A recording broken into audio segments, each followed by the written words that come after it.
Hmm.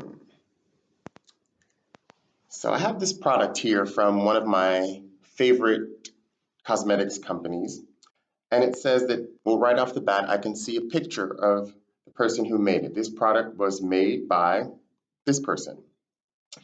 It also gives me a lot more information about the origins of the product itself. So first of all, it says that they fight animal testing. So not only do they, in a sense, not use products and ingredients that have been tested on animals, but equally they are apparently doing something to combat animal testing. I would investigate further. This pot itself is made from recycled plastic, and if I bring it back, if I bring five of them back, I can get a free product. So I'm really encouraged to save them and not just throw them away. Now, a few things about this. People, planet, and profit.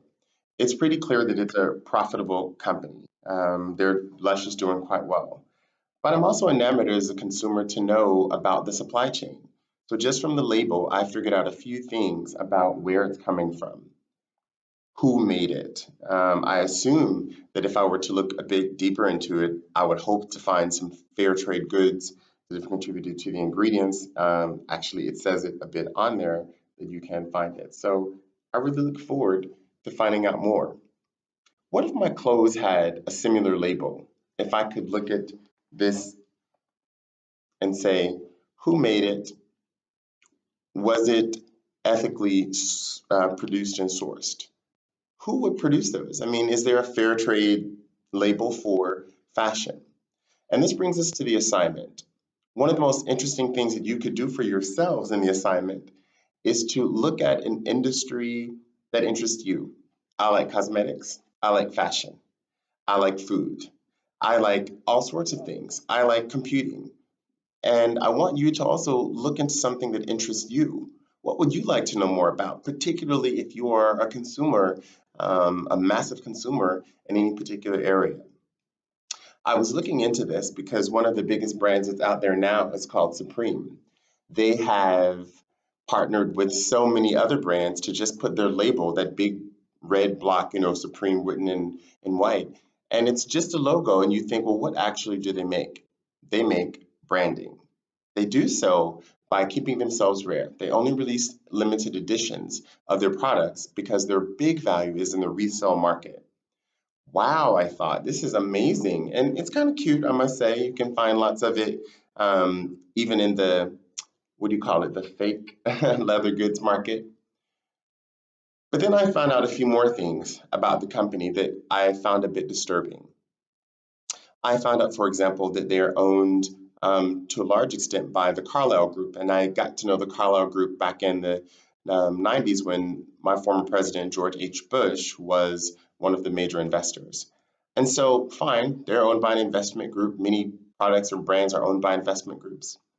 But I said, on the course of this investigation, because I'm looking at how stakeholders are treated all along the global supply chain, and I'm looking for a sense of fairness and balance, and also the sourcing of the products and materials. Now, of course, this is a brand that does all sorts of things. How could I possibly look at all the natural resources of Supreme branded projects from Supreme branded products? I mean, from clothing to they even have a wrench and tools that you can buy that are branded by Supreme.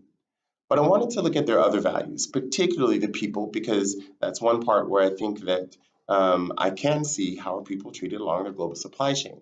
So I wasn't just looking at Supreme, I was looking at their parent company.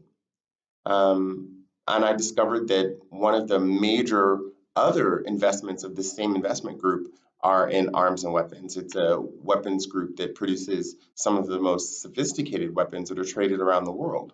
And it disturbed me because I thought, well, this doesn't match with my values. So then you ask yourself, what would you do? If I'm a consumer and I like this, and this works for me, I might buy it. And I vote with my dollars, and in a sense, I vote with my pounds, sorry, and I, in a sense, support that company and their growth. But what if I don't? Do I simply say, I'm not going to shop there? What would you do? These are also some of the questions I want you to ask in your assignment when you think about pointing out ethical and unethical behavior along the global supply chain of the different brands perhaps that you investigate. At the end of it, what would you do? What would possibly create change? And is there evidence that these sorts of actions have created change in the past? So I might say, support some kind of online petition or a boycott to raise awareness of this. And I'd look at examples of where people have done that. Or I'd say it's totally useless to go that route. And I might take direct action through one of the companies, one of the advocacy organizations that works in this area. There are many ways that you could think about it. I can't exhaust them, but that's the beauty of an assignment is that you have the opportunity to generate new and unique ideas. Looking forward to reading it. Bye.